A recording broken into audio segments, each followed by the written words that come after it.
Olá, seja muito bem-vindo ao nosso podcast Educação Começa em Casa, um espaço criado para a gente debater, conversar e aprender sobre educação parental. Eu me chamo Viviane Terrezo e voltei para o nosso espaço. Agradeço muito Maria Luísa, que me cobriu aí na minha ausência, e agora eu estou de volta com o Fábio para falar de um tema muito importante, né, Fábio?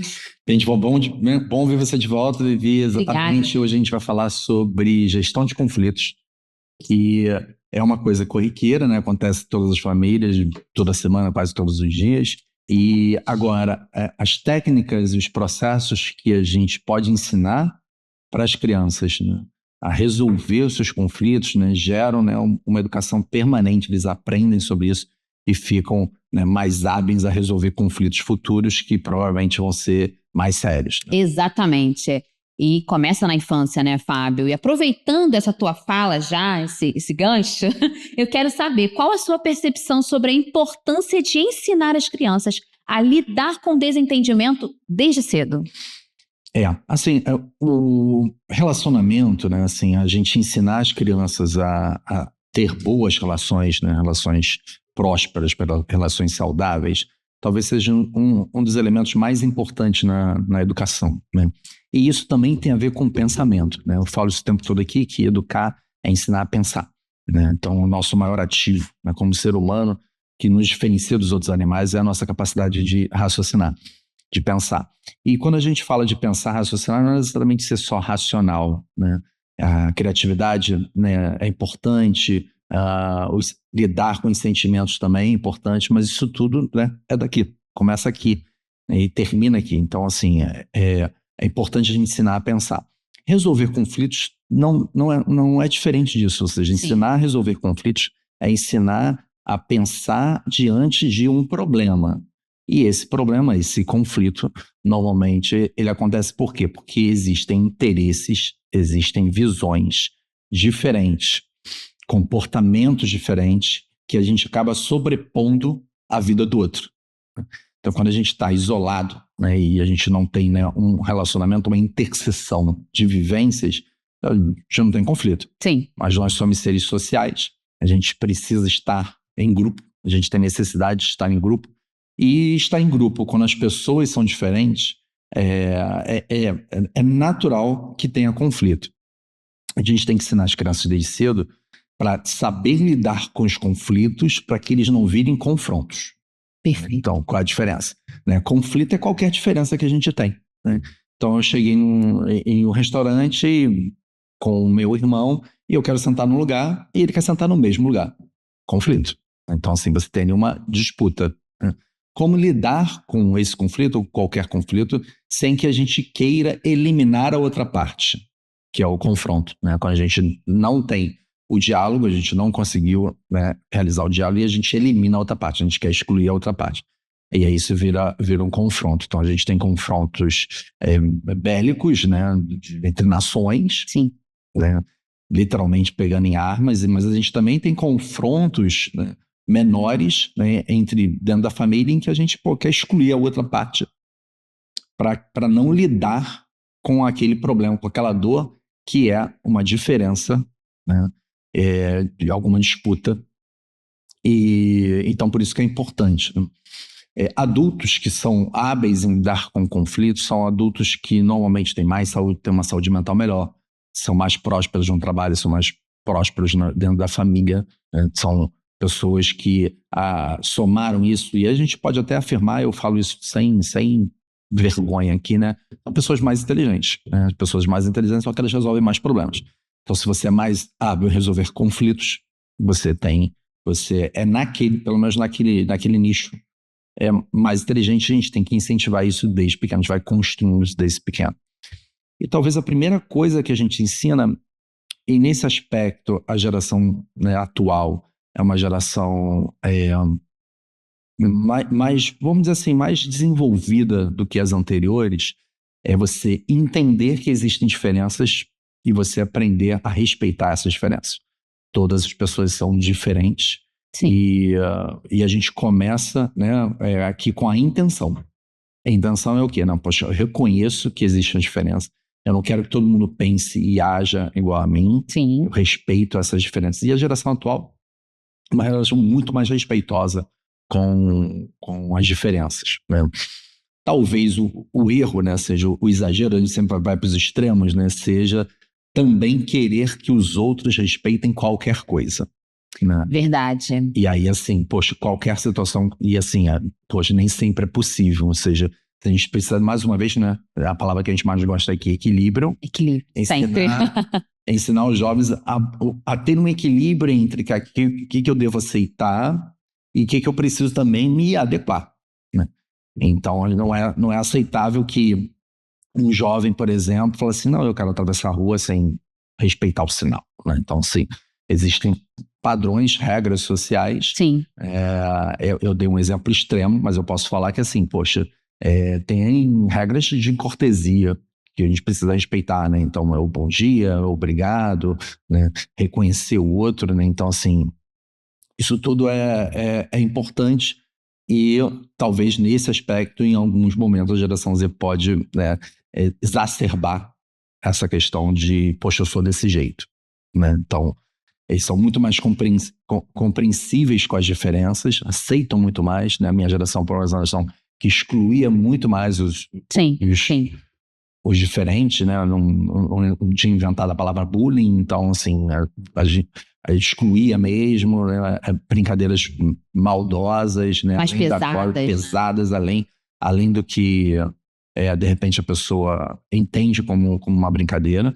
Hoje em dia você tem muito menos isso, muito mais aceitação, mas também tem que ter um limite e tem os padrões sociais que precisam ser respeitados também.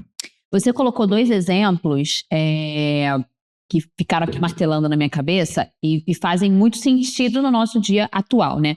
Você falou conflito bélico, né? E aí, entre nações, entre países, né? E ali, o motivo a gente não entra na pauta. E os conflitos internos, como o lugar no restaurante, né? Quem nunca entrou num restaurante e viu 2 irmãos brigarem pelo assento, né? E aí, puxando, né, esse gancho, essa tua experiência de pai, né, de 3, em estações completamente diferentes, quais são os maiores desafios que os pais podem enfrentar para tentar mediar o conflito entre os filhos? Legal.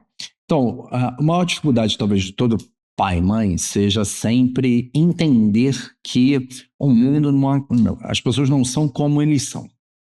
Sim. Acho que essa é a maior dificuldade de todo relacionamento. Então, assim, eu tenho uma forma de ver o mundo, uma forma de agir, e, naturalmente, eu imagino que essa forma de agir, essas regras que eu crio para mim, todas as outras pessoas concordam, respeitam e agem daquele jeito, né? Então, esse é um grande erro, né? Então, a pessoa, ela tem facilidade de matemática, então ela entende, cara, mas isso aqui é muito fácil, né? Como é que você não acha fácil?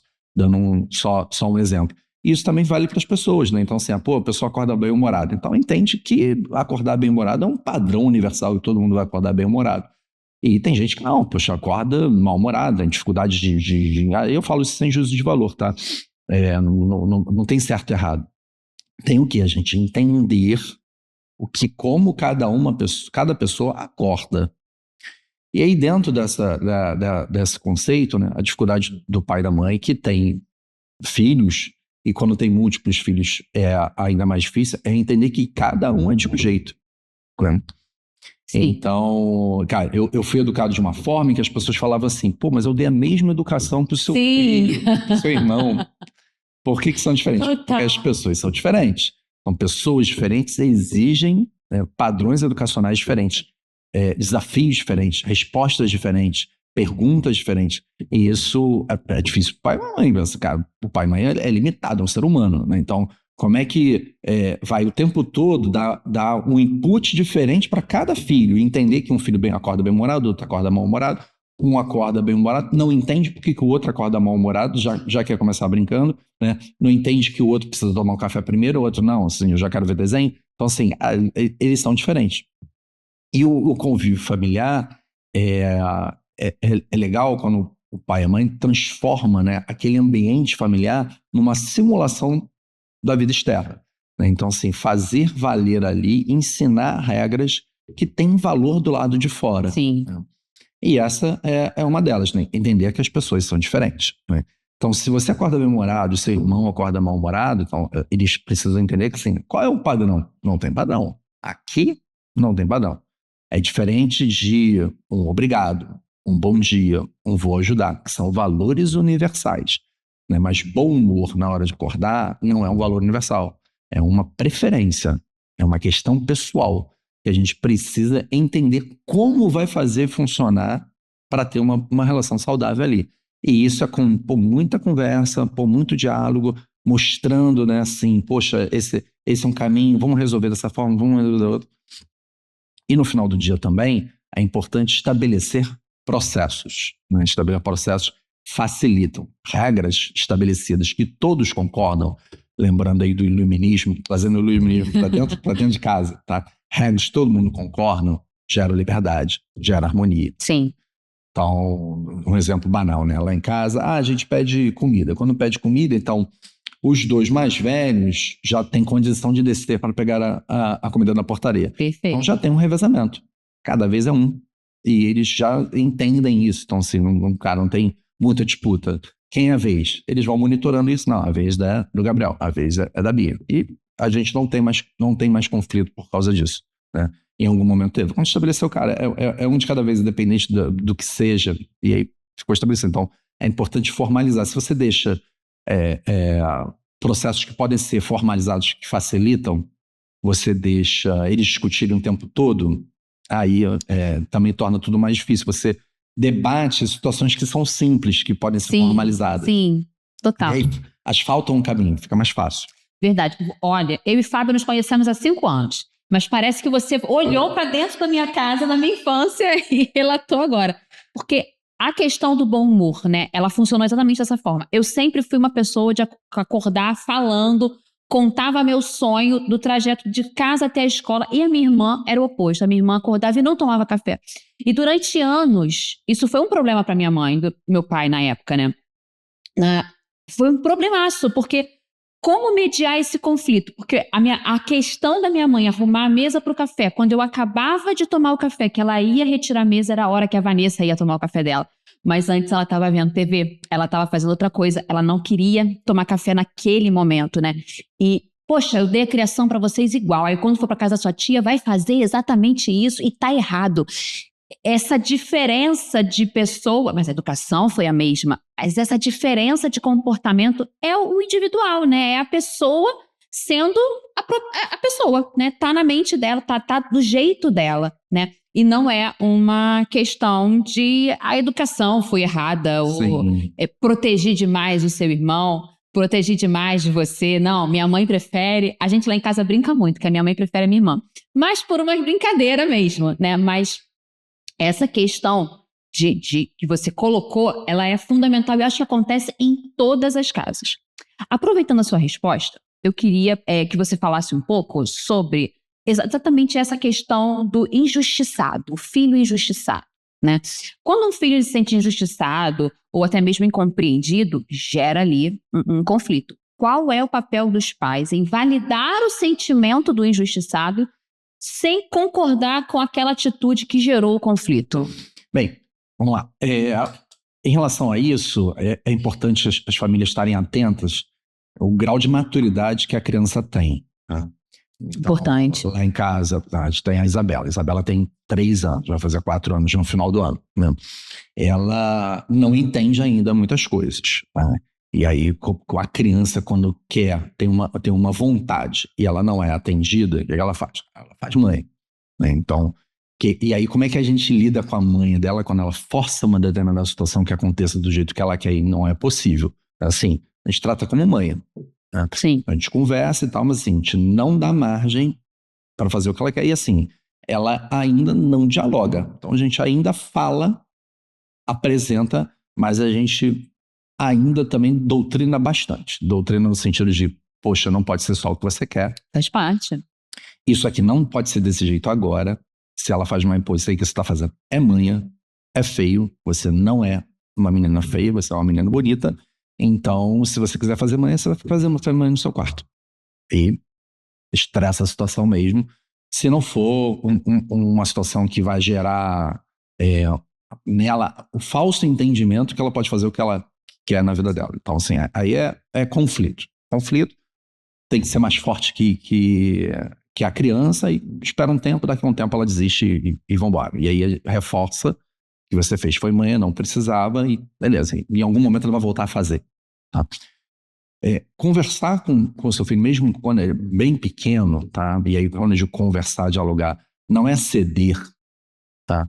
Mas é mostrar que você se importa, é mostrar que você se preocupa, e quando você orienta com firmeza, você mostra que você se preocupa, eles valorizam muito isso, né? Pais e mães erram quando pensam que estão atendendo às vontades dos filhos e isso é cuidar. Não. Cuidar é você fazer uma boa transição entre, né, a pessoa e o que ela precisa ser para ser bem-sucedida e feliz na vida, que ela precisa se adequar a determinados, né, padrões. Sim. Isso funciona muito com estudo, por exemplo, né? Então, quando eu era diretor de escola, cara, recebia, às vezes, uma prova mais difícil, a mãe mandava um e-mail, poxa, a prova foi mais difícil, o filho chegou chorando em casa. Faz parte de uma prova eventualmente ser mais difícil, o filho chorar, e assim, a gente precisa lidar isso como um processo natural. Não vai mandar pro diretor, e aí quando ele chega e você fala pro seu filho, não, eu vou falar com o diretor, vou brigar com a escola para você não ficar triste.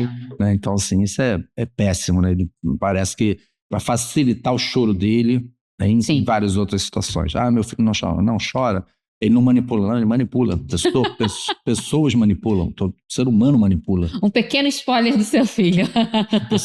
Pessoas manipulam, né? Então, assim, eu vejo claramente com a minha filha de 3 anos que tá manipulando, né? Tá fazendo mãe e normal. tal, né? E os outros também. Mas, voltando, por que é tão importante você começar disso? Porque você vai facilitando o amadurecimento dele, e quanto mais você dialogar, mais ele vai entender. E o diálogo sempre tem que ser na linha de vamos buscar o equilíbrio entre a sua individualidade e a coletividade dentro de casa. Tá? Você não pode fazer só o que você quer, mas, poxa, eu vou sempre entender o quanto isso aqui é importante para você. E a gente sempre vai tentar encontrar uma maneira que aumente a sua resiliência, a sua capacidade de dialogar, mas que te atenda também, né? Que você seja feliz. Então, isso aqui é um equilíbrio, né? Os meus mais velhos, né, são mais próximos de idade, né? Então, tenho o Gabriel que tem 17 agora, vai fazer 18, e a Beatriz que vai fazer 15 agora na semana, 14 agora na semana que vem. E eles são bem diferentes, né? Então, assim, tipo, o Gabriel, ele já é, em termos relacionais, por exemplo, é mais carinhoso, a Bia já é um pouco mais na dela, e isso aqui foi muito conflituoso quando eles eram menores. Imagino. Não, bem conflituoso entre eles, né? Até hoje eles têm uma relação um pouco amistosa e tal, mas assim, são bem diferentes para terem uma relação um pouco tão próxima de melhores amigos e tal. E a gente, ok, é de boa, acontece, não vamos forçar, não vou ficar frustrado por causa disso. Eles nasceram diferentes, trazem um DNA diferente. E aí eu, como educador, né, e a mãe também, a gente tem um papel de, assim, de mostrar pro Gabriel que pessoas são diferentes, então nem todo mundo vai ser igual a ele, então vamos respeitar a irmã dele, que de repente não quer dar um abraço. Sim. Você precisa respeitar. Ela não é um ser humano pior por causa disso. Por causa disso. É diferente. Tá?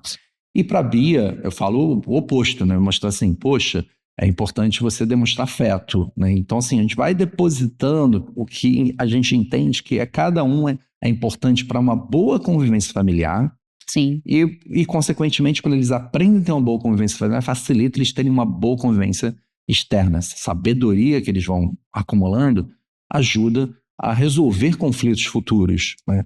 Começando em casa, né? Então, é essencial que pai e mãe tenham paciência para isso. É um processo. Não é uma vitória fácil, né? E a educação não tem milagre, a educação só tem trabalho, só tem esforço. Sim. Mas com o tempo, né, daqui 5 anos, daqui 10 anos, eles vão amadurecendo e em algum momento um gatilho acontece e a Bia vai ter uma relação que vai entender por que o irmão dela é daquele jeito, e isso vai facilitar. E o Gabriel a mesma coisa, vai entender, vai encontrar uma pessoa como a irmã dele, vai precisar trabalhar junto, conviver junto. Então, entender as diferenças é muito importante. E cada um precisa escutar coisas diferentes, exatamente para ampliar a visão de mundo, de entender que as pessoas não são iguais a eles. Exatamente. Você colocou agora em prática, né, o que você tem falado aqui, né? Não é que seja a mesma educação, é preciso discursos diferentes, porque são cabeças diferentes, pessoas diferentes. né? E você tocou num ponto muito importante. Você falou, né, sua época, né, que você era diretor, sobre resiliência, prova difícil, né? Ai, meu filho fez uma prova difícil. Como que trabalha isso, né? Então, a resiliência a gente sabe que é uma habilidade fundamental, né, para o nosso desenvolvimento como ser humano. Então, como os pais podem ajudar os seus filhos a recuperarem, né, a resiliência, terem resiliência, na verdade, desenvolver isso e trabalhar isso durante um conflito ou durante a sua trajetória? Eu vou até pegar um conteúdo aqui que ele tá até um pouco hypado agora, né? Que é a seleção masculina de vôlei, né? Particularmente o Bernardinho, né? Sim. Então, o Bernardinho e os jogadores, né, foram muito vitoriosos na década de 2000, aquele time, né? E quem já, né, viu um pouco, né, de como funcionava aquele time, né? Sim. O Bernardinho lá atrás, quando o time começou a demonstrar um DNA campeão, né, assim, o discurso foi: nós somos mais baixos do que os outros times, então a gente precisa ser mais rápido, a gente precisa defender melhor, a gente precisa treinar mais, porque fisicamente a gente está atrás, né? E aí, poxa, foi campeão. E aí, quando eles foram campeões no primeiro momento, né, no segundo momento, poxa, como é que faz para se manter campeão? E eles tinham lá uma lógica, né, eu vi isso no documentário, que quando a gente começou, a gente acordava 8 horas para treinar, 8 horas da manhã. E aí, quando a gente foi campeão, o que a gente vai fazer agora? Pô, precisa treinar mais. Então, vamos acordar agora às 7h30 para treinar. Vamos adicionar meia hora. E aí, quando foi campeão de novo, o que faz? Vamos acordar 7 horas para treinar. Meu Deus. E assim, né? Então, assim, obviamente tem o Bernardinho, que é um cara notoriamente extremamente competitivo. Sim. E tem, cara, os jogadores que compraram aquele discurso. Exatamente. Né? Então, ele liderou. Os jogadores já tinham uma liderança nata, alguns principalmente e tal. Então, eles compraram aquele discurso e fizeram um time vencedor, né? Com disciplina, com esforço. Não existe milagre. Não. E agora, né, assim, a gente tem uma nova geração e, assim, já tem falas do Bernardinho, né, colocando que, assim, eu não consigo cobrar dos jogadores atuais do que eu cobrava dos jogadores há 20 anos atrás. Eles não suportam uma cobrança tão alta.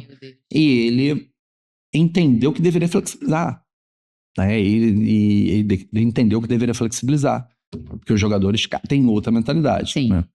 Obviamente, assim, né, quando você flexibiliza em um esporte altamente competitivo, você fica menos competitivo e não tem tantas vitórias, né? Então a seleção tá nesse momento agora, né, sem vitórias, né, amargando resultados, né, ruins, quando a gente fala de esporte e alta competição. Mas por que essa lição é importante para pai e para mãe, né?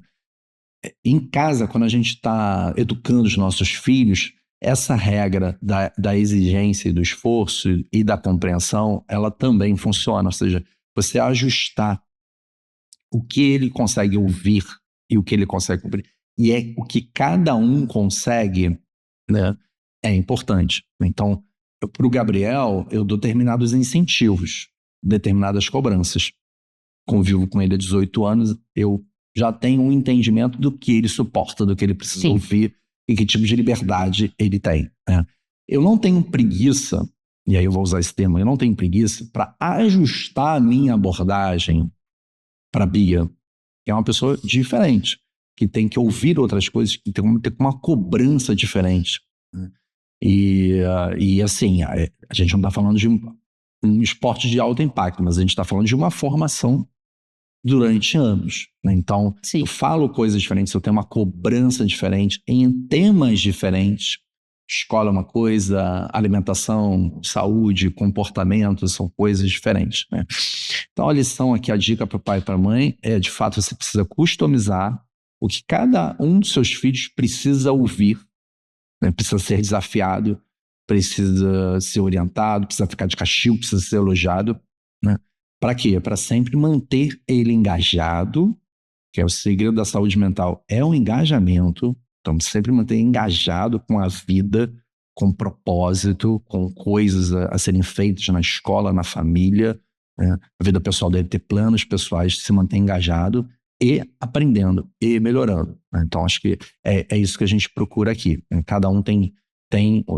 E, obviamente, como eles são diferentes, geram conflitos, né? Aprender a gerar conflitos também é importante. Então, você tem que ter a dose certa de falar assim, poxa, ele e ela não está ainda preparado para ouvir isso aqui.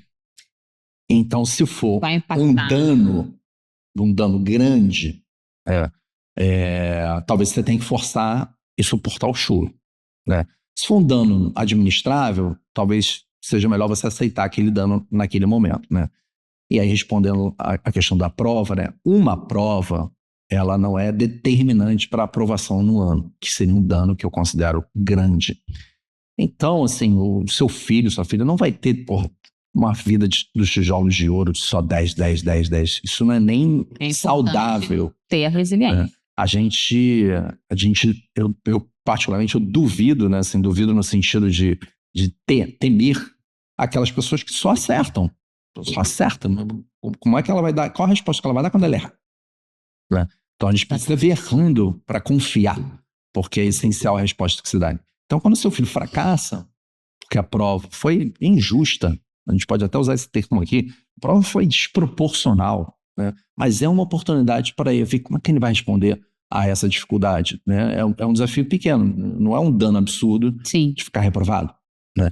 Então, a gente tem que dar um espaço para o luto, né? Para ficar triste com aquela situação, aprender também a lidar com o luto, né? E depois o quê? Vamos estudar mais, né? A Bia, que sempre teve um pouco mais de dificuldade, acho que a dificuldade não é a palavra, ela é uma boa aluna, mas nem sempre tirou boas notas, né? Não me preocupa mais do que o Gabriel. Por quê? Porque sempre, depois de algum tempo, quando ela tirava uma nota que era baixa, ela já vinha, poxa, tirou uma nota baixa, vou estudar mais e tal, ou seja, ela já tinha o remédio. E isso que é essencial. Tô zero preocupado com o valor da nota, o número da nota, tô preocupado com a resposta que aquilo vai implicar. Isso é a educação que a gente tem que estar preocupado em casa. Você falando sobre isso, eu me lembro de um caso que você mesmo contou aqui sobre o seu sofá. A resposta que a empresa, acho que atrasou, entregou errado, eu não lembro agora disso, mas a questão foi que ficou na minha cabeça. A resposta que a empresa te deu, você falou, ok, não deu certo, mas eu continuo com eles, porque a resposta que eles me deram foi no tempo certo, a resposta houve ali uma honestidade da empresa, não descarta a possibilidade de comprar um sofá de novo com eles. E eu acho que é essa resposta, né, que a gente tem que estimular neles, né? É isso que eu estou entendendo do nosso papo. E por falar em resposta, a criatividade é uma aliada, né? A criatividade, ela pode ser utilizada nessa resposta, né? Sim. Então, como que os pais podem estimular os seus filhos, né, os responsáveis, estimularem seus filhos a pensar em alternativas inovadoras para resolver o impasse? A criatividade, ela é ensinável, né? Então, assim, a criatividade não é a gente acordar e ter uma ideia. A gente tem ideias porque quando a gente coloca a cabeça para pensar, né? Então, tem um lado de esforço, tem um lado de disciplina quando a gente fala de criatividade. Particularmente me acho uma pessoa bem criativa, sem falsa modéstia, mas assim, eu não paro de pensar nos problemas. Então, assim, eu estou no carro e eu estou pensando em resolver algum problema. E o fato de estar pensando, de você estar exercitando aquilo, é que as ideias surgem, né? Sim. Eu gosto muito da metáfora do Oscar, né, que faleceu há pouco tempo, jogador de basquete. Ele falou assim, não, eu acerto muito porque eu treino muito. E cabeça é a mesma coisa. Então tem o que da criatividade, né, da gente ensinar a lógica, né, a testar situações. Então eu gosto muito de trabalhar com eles em casa, que você consegue imaginar por que o seu irmão tomou aquela decisão que você acha tão errada, que você acha tão absurda? Boa. Né? E esse é um exercício poderoso, eu acho um exercício poderoso, né? A gente imaginar por que a outra pessoa, o que passou na cabeça daquela pessoa, que é um ser humano, sim, né? Para tomar aquela decisão, para agir daquela forma. Eu faço muito isso. E isso me dá muita flexibilidade relacional, né? De conseguir imaginar que as pessoas são diferentes. Sim. Então a pessoa tem um conceito de vida diferente, olhou para aquele problema de uma forma diferente, né? Existem a CNV ensina pra gente que existem conflitos e existem conflitos dolorosos, né? Então, voltando ao exemplo da cadeira, né, assim, quando a gente quer sentar numa cadeira, o irmão quer sentar numa cadeira, pode ser uma disputa simples, um conflito simples, mas pode ter algum motivo para que um deles, ou até os dois deles, queiram sentar naquela cadeira. Quando sentar naquela cadeira tem um significado, aí o conflito passa a ser doloroso. Entendi. E conflitos dolorosos descambam para confronto. Quando a gente banaliza, a gente não entende isso, né? Então, por que ele quer sentar ali? Porque, do lado estava a prima dele, que ele não viu um tempão, e ele acha que a prima gosta mais do irmão, e por isso ele quer sentar ali para conversar com a prima, para ser cuidado, para ter um diálogo afetivo e tal, enquanto que ele se sente desprestigiado. Esse se sentir desprestigiado pode até não ter um fundamento de verdade, mas é como ele sente. E aí a resposta dele é essa. Mas às vezes ele nem entende isso. E a gente não tem a capacidade de dialogar, de entender o problema. Quando a gente entende nessa minha simulação aqui, esse problema, e um pai e mãe entende, poxa, você quer sentar por causa da prima? Não, tudo bem. Então, assim, vamos deixar seu irmão sentar agora e depois a gente gera essa compensação, que eu reconheço que é importante o relacionamento que você tem com a sua prima, isso é um afeto, é importante, uma resposta importante para você, e eu vou estar atento de te proporcionar isso de outra forma. Aí, cara, você desarma a dor. Sim. Porque você entendeu a dor, você endereçou o problema. Então, quando a gente consegue fazer isso, muitas vezes a gente resolve o conflito. Então, banalizar os conflitos dolorosos é um grande erro das relações, né? E isso é muito por falta de imaginação, né? A gente banalizar assim, mas ele quer fazer isso para implicar comigo. A gente diminui. Sim. E, cara, por trás pode ter alguma coisa, pode não ter. Atrás da implicância, que parece banal, tem um motivo também, tem um significado essa implicância, e cabe, né, pessoas que são bons de gestão de conflitos ou ajudar a gerir conflitos, entender o significado. Não a malcriação, não o conflito, mas entender o significado que está por trás daquilo. Está por trás daquilo. E endereçar. E isso ajuda também, muitas vezes, o pai e a mãe ensinar para a criança o autoconhecimento. Né? A gente fala assim, poxa, é isso que é importante para você? Aí, às vezes você nem percebe. Não é. Por trás do meu comportamento violento tem um significado extremamente humano, extremamente empatizante. E aí, quando a gente desarma, melhora os conflitos. Essa capacidade de dialogar enfim, uma das proezas que a gente consegue. E eu acho que é um bom teste, né, que os pais podem fazer. Durante a sua fala, né, sobre sentar a cadeira do lado da prima, eu me lembrei muito de aniversário de criança. Geralmente, aniversário de criança, na hora do parabéns, quando é em casa, né, quando não é no salão de festa, mas quando é em casa, as crianças, cadê? Vamos ficar todo mundo aqui do lado do aniversariante. E sempre tem a disputa para quem vai ficar do lado do aniversariante, né? Principalmente crianças muito pequenas. Acho que é uma oportunidade, né, de trabalhar isso. Por que é importante para você estar ali? Vamos tirar foto do aniversariante. Não, eu vou ficar do lado dela, mas por que é importante para você? Às vezes pode, como você falou, não ser nada. Pode ser uma coisa momentânea, mas pode ter alguma coisa por trás. E aí gerenciar isso é fundamental. Vamos falar sobre gerenciar conflitos. A capacidade de gerenciar conflitos, ela é uma forma eficaz, né, da gente encaixar, né, ali na forma de ter adultos responsáveis, né? Então, como essa capacidade, né, de gerenciar os conflitos ajuda o adulto mesmo, responsável pelas crianças, a contornar a situação de forma eficaz? Assim, eu vou responder essa pergunta, né, lembrando de um outro ativo que é muito importante na educação, que é a paciência, né? Então, assim, total. Adulto, você quer ensinar a uma criança, adolescente alguma coisa, a primeira coisa você tem que ter paciência, né? Então, assim, a vontade de conflitar, de confrontar deles não pode ser maior do que a sua vontade de ensinar. Então, você tem que ter, acima de tudo, paciência, porque não é simples, não é fácil, né? vou dar um exemplo que aconteceu comigo, né, na minha infância, né? Eu tinha um irmão, tenho um irmão, né? E no meu aniversário, os dois recebiam um presente. No aniversário dele, os dois recebiam um presente. E a lógica por trás era assim, para vocês não brigarem. Sim. Tá? Mas assim, essa é uma forma, enfim, desculpa mãe, vou fazer uma crítica aqui. É uma forma preguiçosa da gente resolver o problema. E assim, eu falo, eu vou usar o termo preguiçoso, enfim, não quero ser pejorativo, mas acabo sendo, né? Que, cara, quando cada um só um ganha, né? A gente vai ter que explicar para o outro que é o aniversário, que é o momento de um filho, não é o momento do outro.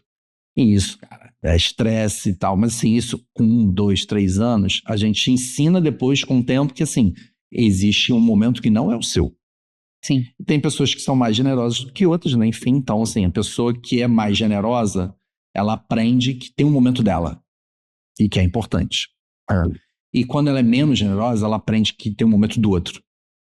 E ela tem que lidar com aquele momento, com aquele tempo, com aquela situação. Então, é mais uma oportunidade em que você, num processo que é alimentar, né, o aniversário de alguém, ganha um presente e tal, né, você ensina a lidar com a dor, ensina a lidar com os problemas. Né? Então, essa é um exemplo de uma coisa simples. Então, assim, não, hoje é o momento. Então, quando é aniversário de um filho, lá assim, onde que nós vamos comemorar? Como nós vamos comemorar? É o momento dele. Sim. Assim, poxa, o mais velho gosta de brócolis, o outro não gosta de brócolis, mas é o momento do mais velho. Então é brócolis, então não tem que comer brócolis, né? Comer algum adapto. Não, você pode se adaptar, mas hoje, cara, não é pizza, hoje é brócolis.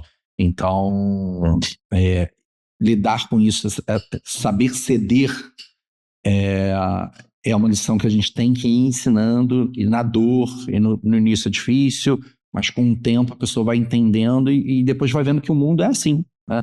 Então é o aniversário antes de alguém lá no trabalho, a pessoa decidiu como vai ser a comemoração. Você tem que, para estar junto, entender que é daquele jeito que funciona, né?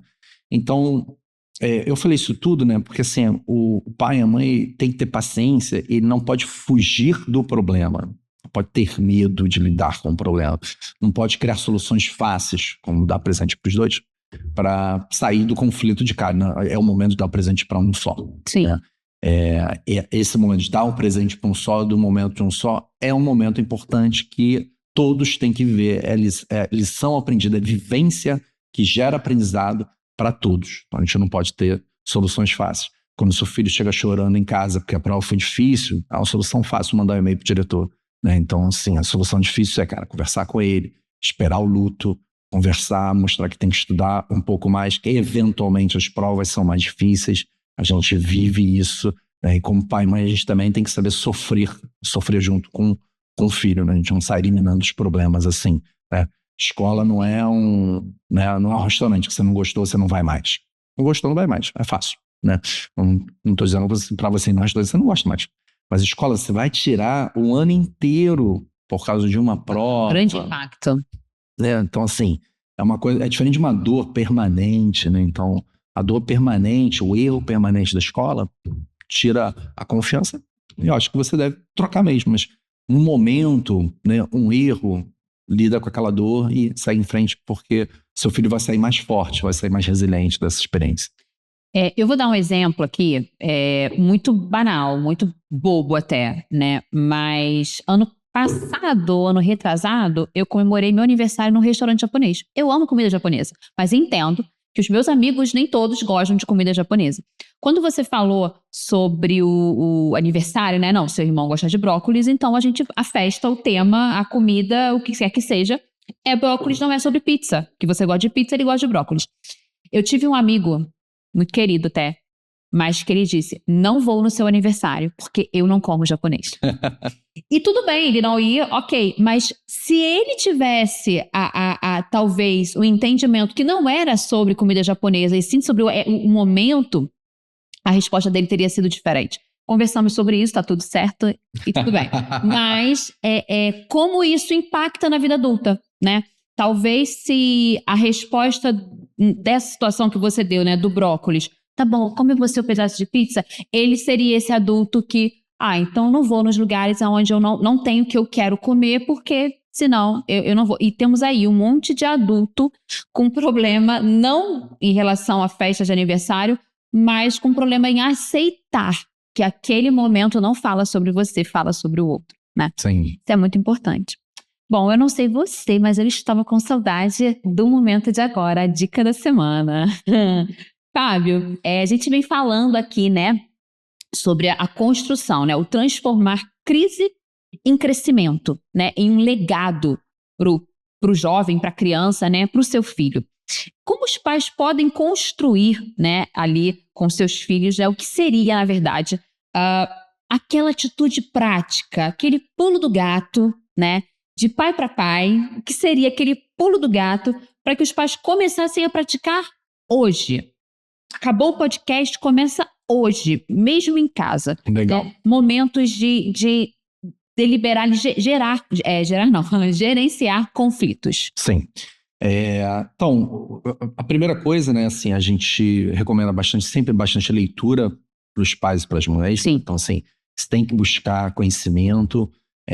Se tem muito conflito na sua vida, você com seu marido, sua esposa, com irmãos, seus filhos em casa, e tem muito conflito e você não está não tá se sentindo capaz de resolver, tá?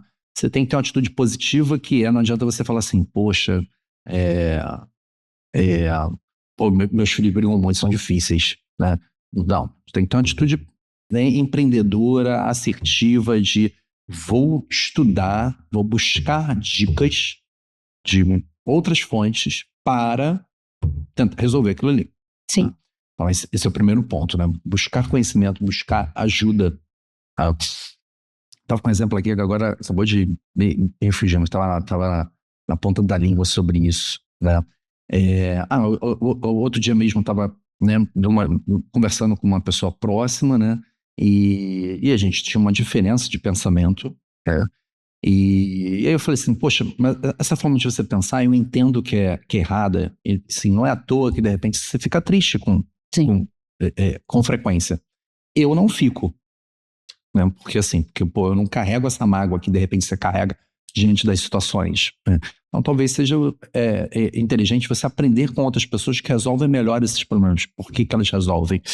E não simplesmente cruzar os braços que os problemas acontecem. Sim. Né? Então, se tem muito conflito entre seus filhos, né, ou você com seus irmãos, humildade intelectual, não sabemos todas as respostas, vamos buscar outras formas de agir, né, antes de pensar e de agir para resolver isso. Esse é o primeiro ponto, né? Não simplesmente aceitar que as pessoas são assim.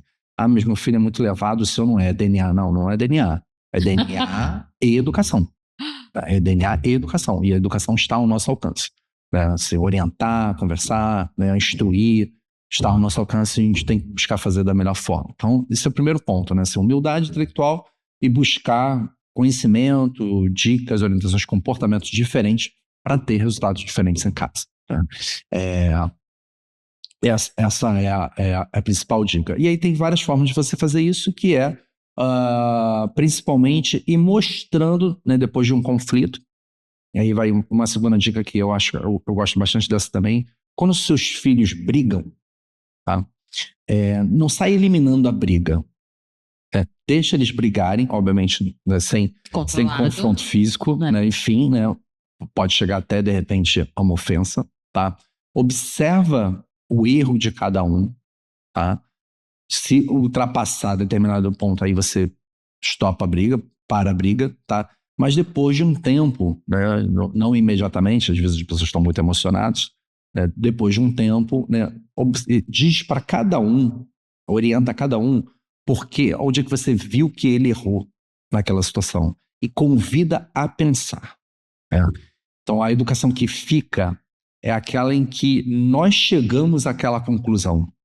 Quando a gente simplesmente imputa a resposta pronta, é mais difícil da gente aprender. Então, as terapias funcionam. Por quê? Porque o terapeuta faz a pessoa pensar e a pessoa chega àquela conclusão sozinha. Né?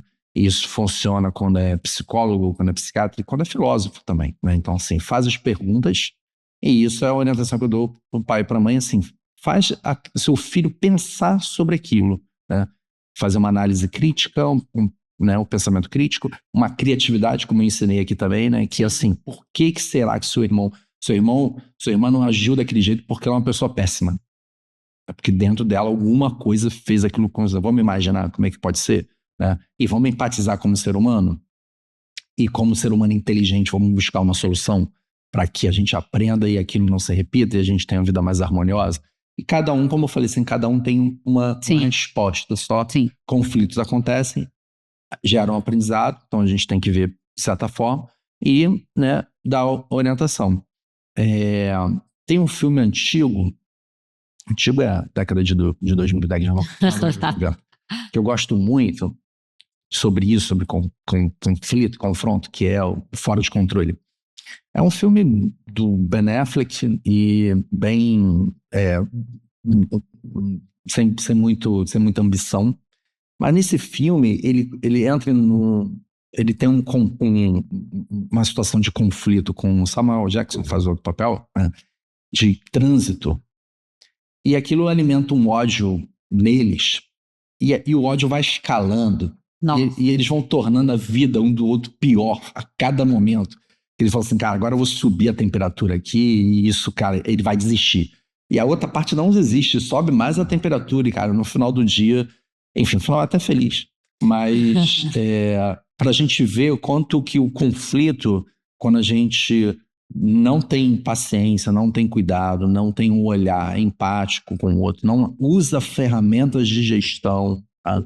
E a gente simplesmente acha que pode elevar a temperatura para eliminar a outra parte, para coagir a outra parte, né, violência gera violência e gentileza gera gentileza, né? Então, assim, ensinar o seu filho sobre lidar com isso é a melhor forma, né, para a gente evitar. O filme é legal, né, se você assisti-lo com esse olhar de ver como a violência vai escalando, e se no primeiro momento, uma das partes, né, que minha mãe dizia que é bem sábio, né, assim, quando um não quer, dois não brigam, né? Sim. Então, se uma parte já coloca mais empatia, mais equilíbrio na relação, já melhora bastante.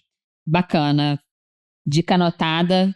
Fábio, muito obrigada, tá? Bom estar de volta. Mais uma vez, um beijo para Maria Luísa. Obrigada, Maria Luísa, pelo tempo que você ficou aqui me cobrindo. E é isso, pessoal. Muito obrigada a você que ficou até aqui com a gente. Estamos no Spotify, no Deezer. Até semana que vem. Tchau, tchau.